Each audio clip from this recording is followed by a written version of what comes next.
Hello everyone and welcome to the first Plot Twists with Jessie reading vlog.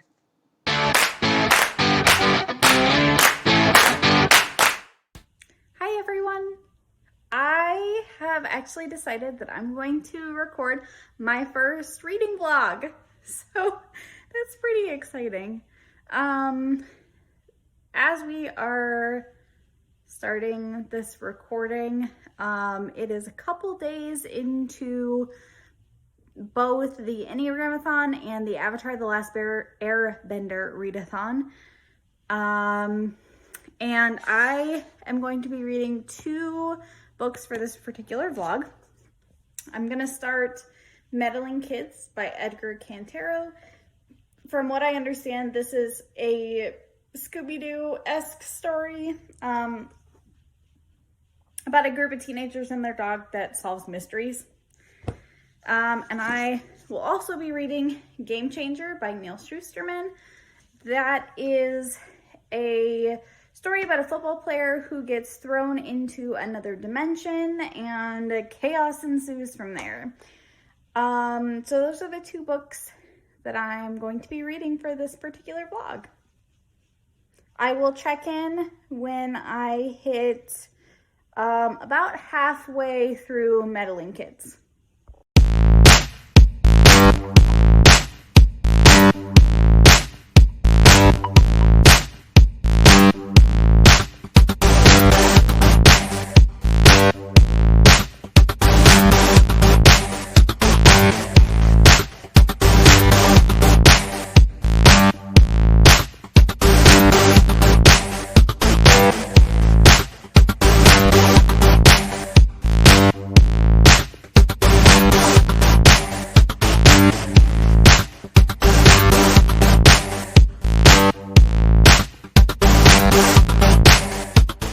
Okay, so you just saw us making copycat butterbeer from the Wizarding World of Harry Potter. If you guys are interested, I will link the recipes we use in the description box down below.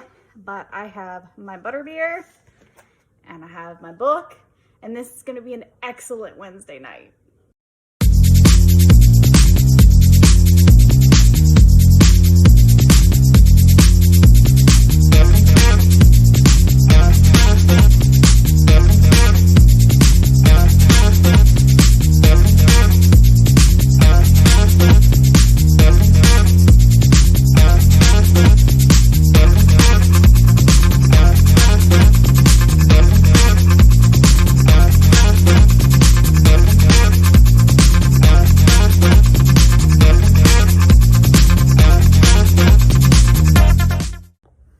Alright guys, so I am approximately halfway through this. You can see about there. This is not at all what I was expecting. I guess technically it still fits the general like Scooby-Doo vibe, but this story takes place with a group of kids that when they were in early middle school solved a crazy mystery at a lake, but it never really felt resolved to them. It was pretty traumatic. They're all still kind of dealing with this. This book takes place when they're in their early 20s, like 13 years after the original mystery takes place. And it's a lot more vulgar than I was expecting as well. Not necessarily in a bad way. Just, I don't know. I was kind of thinking this might be a little more, I don't know, wholesome. Not that I feel like Scooby-Doo is super wholesome, but like it's not, I just was not expecting this. I am really enjoying it so far, that being said though. The spot where I just left off on was a pretty big plot twist, so I'm really excited to get back to this book and see kind of sort of what's coming next. But just my general thoughts at this point. The plot feels a little campy. I don't exactly know where it's going to go from here, but I don't know. That's how I feel about that. I like the characters that they've presented. They're pretty well developed. They interact in a way that feels very natural. I also really like the mental health rep that we've seen so far and the portrayal of it. I would not necessarily say it's the most realistic, but it advances the plot, and I really like that. I don't know. I think that's my thoughts so far. I will check in again probably tomorrow morning when I finish this off.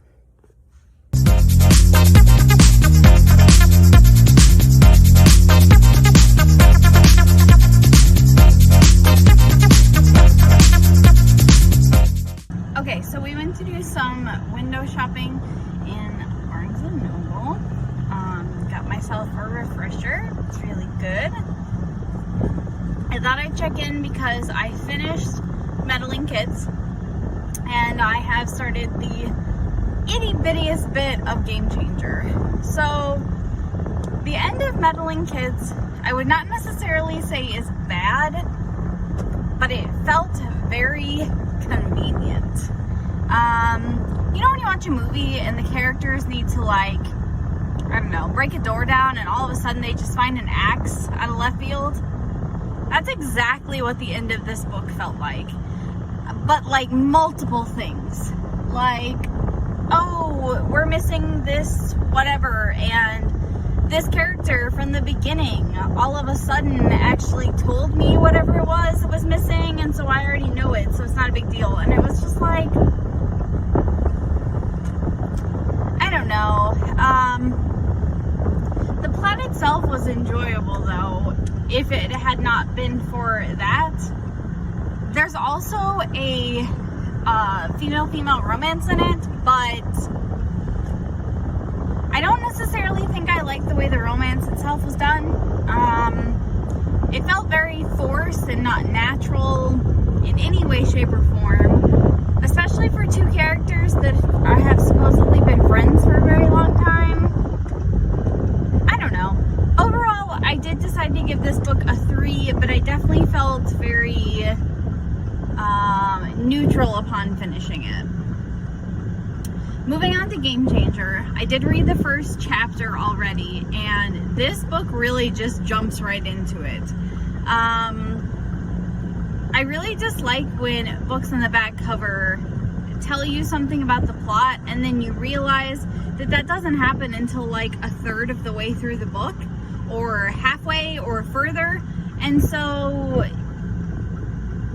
you know, like a major plot point towards the end of this book. Game Changer was not like that at all. Like I said, it's about this football player who takes a really hard hit and all of a sudden is in another dimension. And that 100% happens in the first chapter. So I have literally no idea where the rest of this book is going, which is pretty cool actually. I also really liked the way that the character figured out something was off. He is driving down the street and sees a stop sign, and it's blue. And so he doesn't pay any attention to it and just keeps driving and almost hurts himself and one of the other passengers. And the passenger next to him is just like, dude, you blew through that stop sign. And he's like, yeah, isn't it weird that it was blue? And the other guy's like, what do you mean? Stop signs are always blue. And he's like, okay. And so he goes home and asks his mom exactly what color she would think a stop sign is. And she's like, oh, you know, just like a regular old blue. And he's over here like, you mean you don't think stop signs are ever red? And she's like, no, why would you ask me such a weird question? And I don't know, I just really appreciated that section. And like I said, that's within the first chapter, so I don't feel like that's a spoiler to give away. But it definitely starts off very fast-paced, and I'm already pretty thrown into the story, even though I've only read a chapter. So I will check it again when I've read about halfway.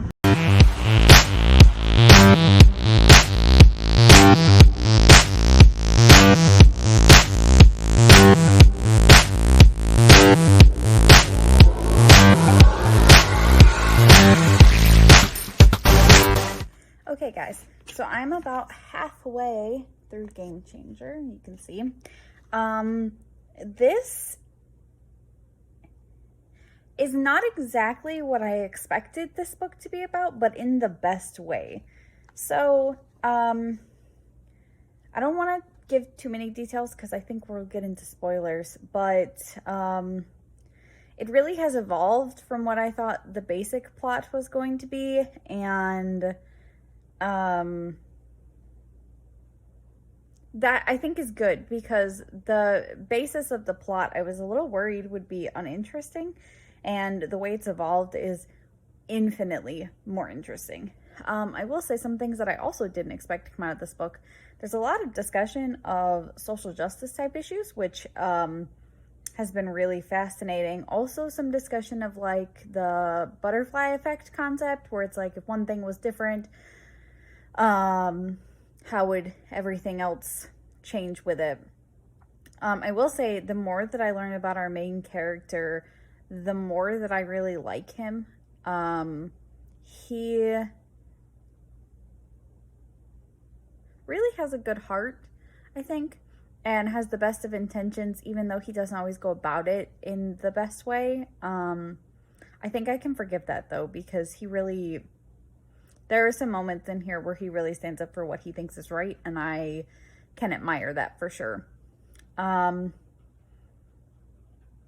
don't know. So far, I'm really loving this book.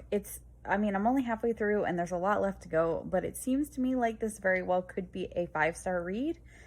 I don't know for a fact. Technically, there are things that could change, but so far, so good. All right. I will check in with you guys again when I have finished this, and I anticipate that being this evening. So hopefully I'll check in soon.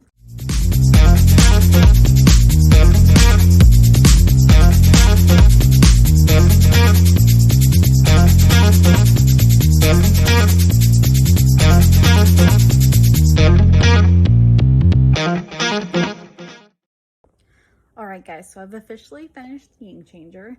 I think I'm going to rate this 4.5 out of 5 stars.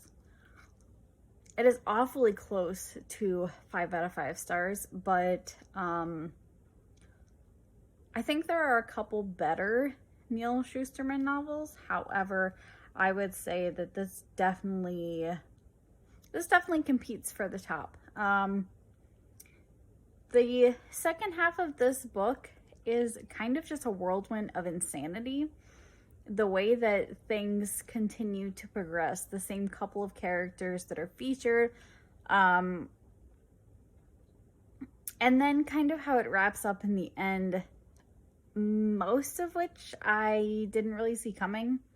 In a general sense, I saw the ending coming from probably a while ago, but the actual details of the ending, there's no way I ever could have guessed that. So that was cool.